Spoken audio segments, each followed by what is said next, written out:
Well, thanks a lot. That was delicious beaver tail, best I ever had.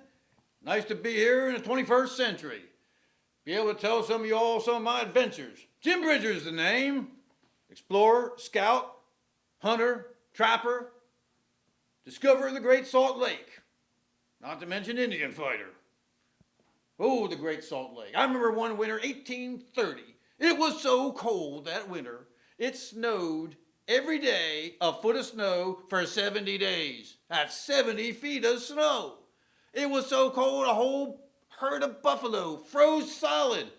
I just pushed them on down the hill, slid them on down right into the Great Salt Lake, and that cured them, preserved them. Indians ate those buffalo for the next 10 years. Yep, that's it.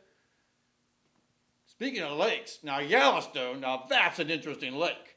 Up there, Lake Yellowstone, they got these geysers. This hot water just squirts right out of the ground up there. Some of them are right down there in the lake. You can go fishing in Yellowstone Lake, catch a fish, and when you're reeling him in, he'll come by that hot water, get scalded, get cooked. By the time you got him in, he's ready to eat.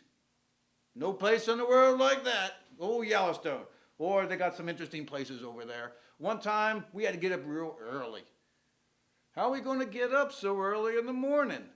We didn't have an alarm clock, so I just decided to go over to Echo Cliff and holler, "Time to get up!" We all went to bed. 8 hours later, the echo came back. Time to get up, and we knew it was time to get up. Now, one of the more unusual things over in Yellowstone is Glass Mountain.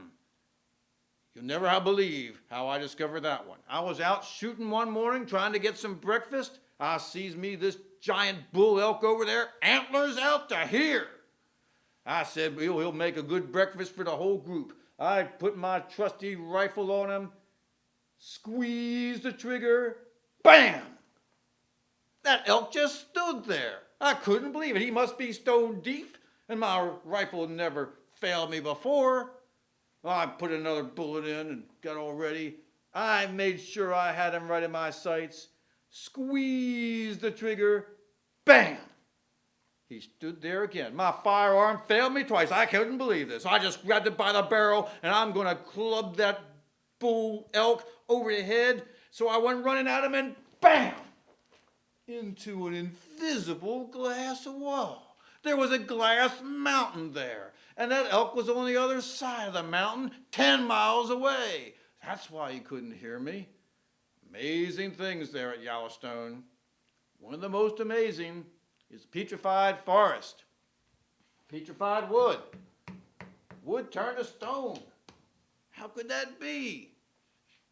Well, some folks say a Crow Indian medicine man put a curse on the whole area. Petrified the trees, petrified the flowers, petrified the waterfall, even petrified the singing birds.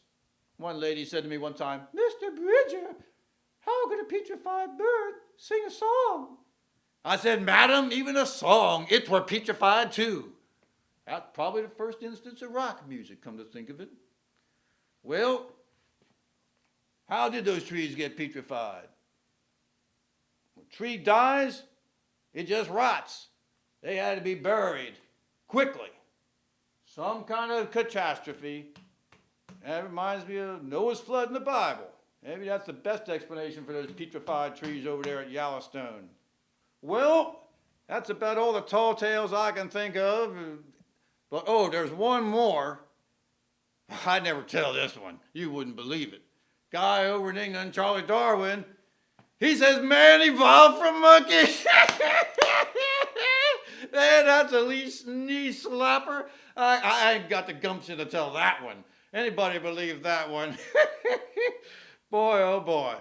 Well, it's been good talking with y'all. I'm going to go back and finish up that beaver tail. Tastes so good. Y'all be good.